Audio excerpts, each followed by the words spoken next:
Next up, we have Metal Crusher Remix, electronic drum and bass by Djjaner, Djjaner, a Geometry Dash song.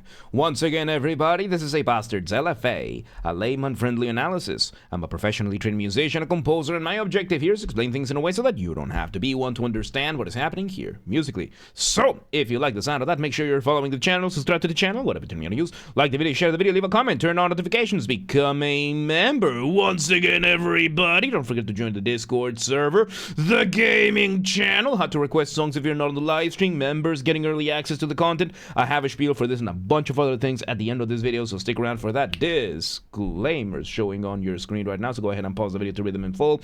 Otherwise, please be patient with me. I am acoustic and guitarded, so please keep that in mind. With that, let's do this. Metal Crusher, let's go.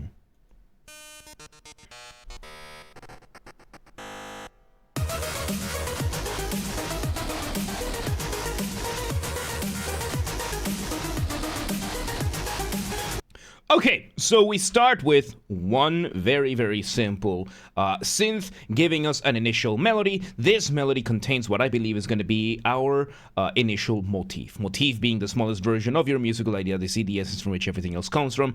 And I believe this one is originally an Undertale track, right? Undertale but loud. Okay, so this was an Undertale thing. Yeah, I think it was. I think this is a double spin that we're doing because we did this one in the jam and shred. And yes, so we are having this. Of course, then we bring in the drums. We bring in a louder synth, giving us immediately a variation of the motif. Of course, this variation containing a few extra notes in between, adding a couple of extra things. Such as a couple of passing tones, I think a couple of passing tones, and then mainly a sequence, right? So when it comes to music, you have two types of tones that exist. Like there's two notes that you play are gonna fall relatively into one of two categories: chord tones and non-chord chord tones. Now, we've gone through what is a chord, but basically chords are stacking notes on top of one another. Usually it's going to be stacking thirds. Thirds are intervals. An interval is the distance between two notes. When you have your scale, let's say the scale of C major, right? C, D, E, F, G, A, and B, and then back to C. An interval is going to be the distance, and you're going to be counting these 1 through 7, with C being number 8. And then if you do 2 octaves, you can have up to 2 octaves. So C would be 1, this one down here would be 1, this one up here would be 8, 9, 10, 11, 12, 13, 14, all the way to 15. And the way that this works is that your interval is going to be just the number at which the scale corresponds to.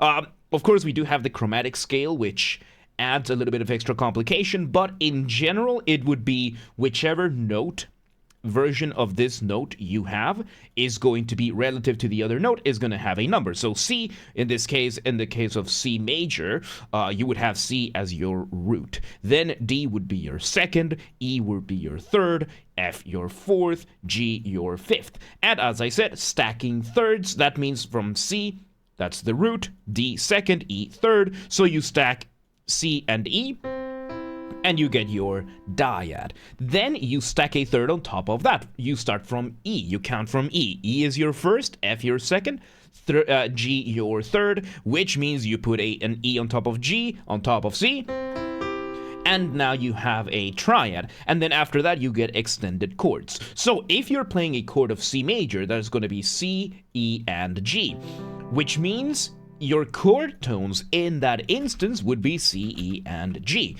because that's the chords you're playing. So if your melody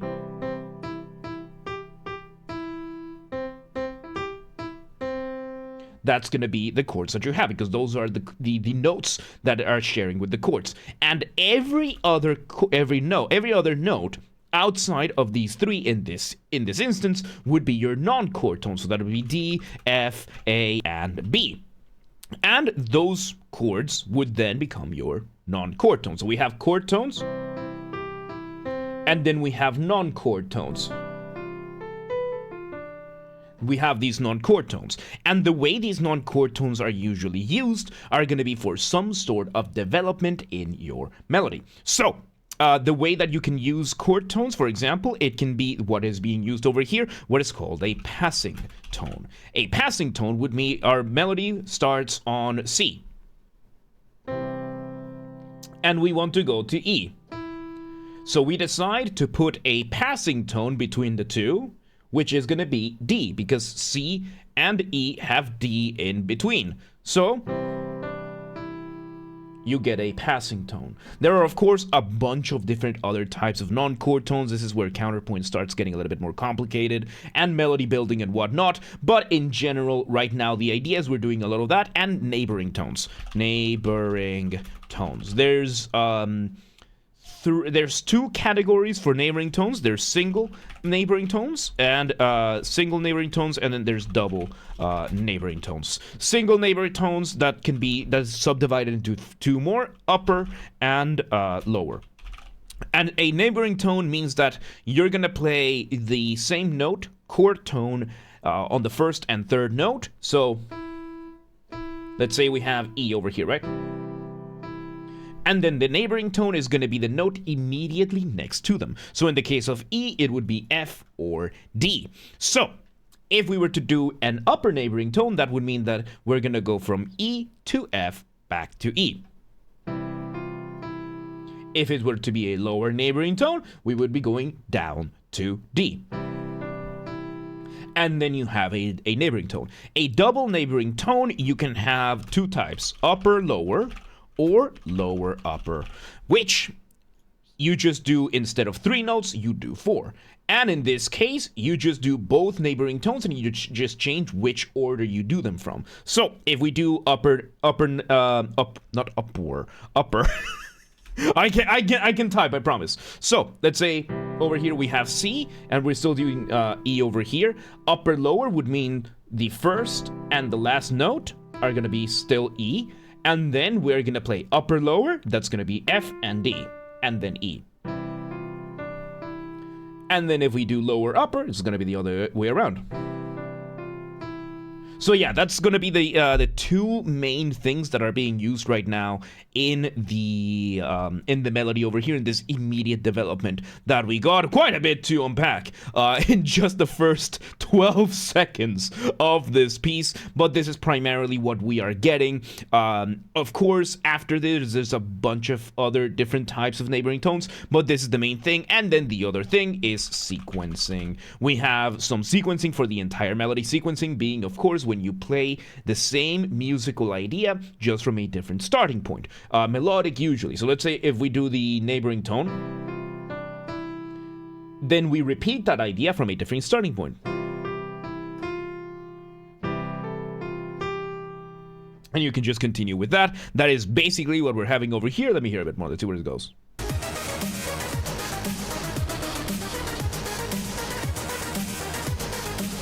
Oh, and another thing we're doing is that we're not having the rhythm be as straightforward with our passing tones. Our passing tones are not going to be, but we're engaging in a little bit of rhythmic displacement in the form of a little bit of syncopation. Rhythmic displacement being when you, as the name suggests, you displace something in the rhythm so that you're either pushing something back, pushing something down so that it sounds later, or you're rushing something up so that it sounds earlier. Syncopation is when you ensure that that happens when you are playing against the beat. What are we doing right now? We are taking those middle tones, and instead of just having them playing in the same rhythm, we're pushing them down a little bit for that kind of stuff. And yeah, we're just playing the melody. We're having the bass doing the bass line. Let's see where it goes. New version of the melody. Okay, so new version of the melody. We're having there those neighboring tones. Slogo, welcome to the mosh pit. Thank you for the follow. Welcome today. How you doing? So we're having this. We are going off the ramp. Off the ramp, of course, being a colloquial term that I use. Colloquial, by that I mean it's there's no official academic definition for this, or at least or term for this, or at least I'm choosing not to use it for the sake of simplicity. And off the ramp is what I call a particular type of transition that makes your listener feel suspended up in the air at the mercy of inertia, waiting to see where you land. How do you do this? Remove the drums. Maybe the bass as well. It can be as short as a couple of beats. It can be as long as an entire section. Right now, we are replacing the drums with a second synth doing what are called some arpeggios. An arpeggio is when you play a chord one note at a time. So here's, for example, C major. Here is arpeggiated. And you can do all sorts of different combinations with this. So let's see where this goes. There we go. We bring back the version. We do have another synth a little bit higher up, giving us a little bit of a chime feeling. Playing a little bit of counter melody, I would say. Might even be some non-functional melody, right? So in music, we also have the term non-functional when it comes to the harmony. The harmony being which notes belong, whether they are chord tones or non-chord tones, that falls under the harmony. And there is such a thing as non-functional in this case. I guess we could call it tones or melodies or notes, whatever you want to call it, but non-functional, which means the sounds that we are getting from this, while they have specific pitches, because everything has a specific pitch, them not matching the scales or the chords we're playing don't really matter, because what we're going for is primarily the texture that the rest of its sound goes. This is particularly commonly observed in stuff like drum sets, in stuff like cymbals, in stuff like percussions primarily that are not pitched or mallet, right? Because, for example, the bass drum in this case, it has notes, it has tones, but it doesn't matter. Like, the bass drum itself doesn't fit the rest, but it has it. So yeah, let's see where this goes.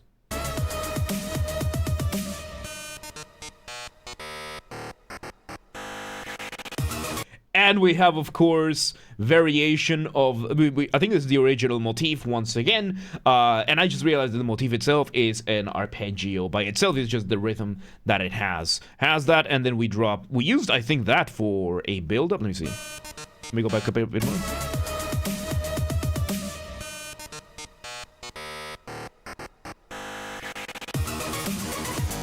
Okay, so we used that original motif as a way of rhythmic displacement to bring in what in electronic music is called the hook, right? The hook is just when you do that rhythmic displacement, push back the dropping of the beat to make it be even more powerful, right?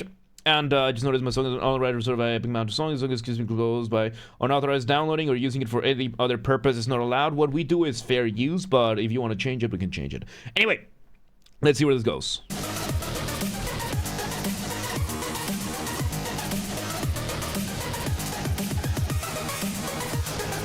Okay, so now we are bringing back the melody that we had, the new motif, the new version of the motif, and we are doing a quasi whoop whoop bass underneath that. Whoop whoop bass is just what I call, you know, the EDM, the dubstep bass that goes whoop whoop whenever you drop the beat. You know, bah, whoop, whoop, whoop, whoop, whoop, whoop, kind of thing. So we're having a combination of these two. We are treating this use of the melody more like a dropping of the beat rather than a recapitulation of the melody. Let's see where this goes.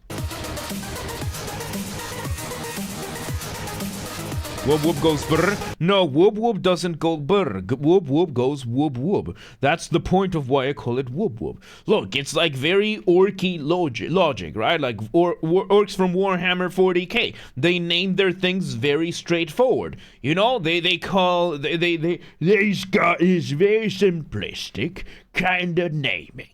You grab one of them dakas. Well, because when you pull the trigger, it goes daka, daka, daka. Then you go and you drive one of them stumpers. Well, because when you drive it, it goes stumper, stumper, stumper. Yeah, I love 40k, dude. What can I say? What can I say? And that's unironically how the orcs name their stuff in Warhammer 40k. Yeah. Yeah, in Warhammer 40k, the orcs absolutely name their stuff that way. They name them either based on how things look or how they sound or the sounds they make. They're great. They're great.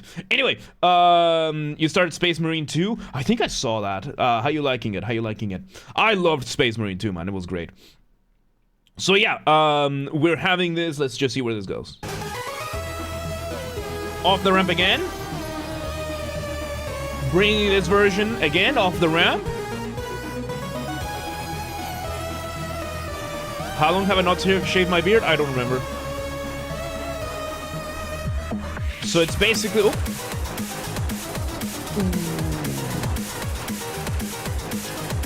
Okay, so we bring in the second section once again, kind of like a transitionary section. Then we bring in the melody over here once again. But most importantly, it's not an accelerando. We speed up the drums. We just doubled the speed. We just changed the drum beat because the original drums, boom, pa, boom, pa, and now we're going tum pa, tum pa, tum pa, tum pa. It's a very heavy metal thing to do. It's a very heavy metal thing to do. What's this called? It's just changing the drum beat. You're just changing the drum beat. It's not accelerando. Accelerando is when you gradually speed up the music. So instead of going when the entirety of the ensemble speeds up gradually. It's not a tempo change either, because a tempo change is just how fast, how slow things happen. Right now, we're just changing the drum beat in general. So yeah, we're doing that, and we are engaging in a little bit of, I think this is doing some side chaining. Side chain is when the drums interrupt everything else. I think so. So if the drums speed up, it doesn't have a name. It's just new drum beat, yeah. It's just a new drum beat. Yeah, like, I'm pretty sure drummers do have terms for this, but then you would have to be a drummer for that. So yeah, let's see where this goes, right? Because these are not only are these drums faster, it's a different beat altogether. So yeah, let's see where this goes. Let's see how this ends.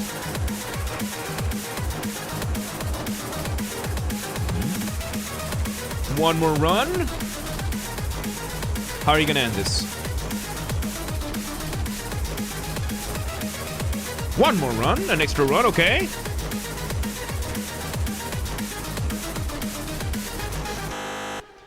Okay, so we do a couple of more runs. We basically repeat the exact same thing a couple of times because, you know, repetition is your friend when it comes to music. And yeah, we did, I think, 3-4 repetitions of the same material, just allow you to really absorb that last bit. We reach that last note and we use the first sounds that we used as the last sounds. Very nice way of wrapping everything around.